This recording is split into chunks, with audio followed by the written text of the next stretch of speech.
Okay sir, Anil Deshmukh यांच्या संदर्भात काही महत्त्वाच्या गोष्टी समोर येत आहेत। एकंदरीत बघितलं तर जळगावच्या एसपीवर त्यांनी तत्कालीन एसपीवर दबाव टाकला होता गिरीश महाजन यांच्या संदर्भातला, काय नेमकी माहिती त्याविषयी समोर येते?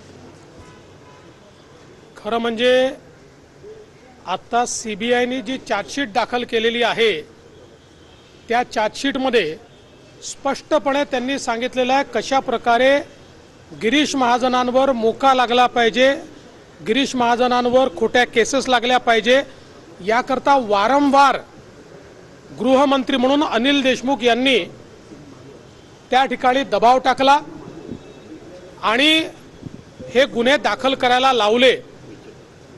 खरं म्हणजे या संदर्भातले ऑडिओ व्हिज्युअल पुरावे मी स्वतः दिले होते आणि त्याच्यावरच सीबीआयकडे केस झाली आणि त्या केसमध्ये सीबीआयने पुराव्यासहित कोर्टामध्ये चार्जशीट दाखल केलेली आहे।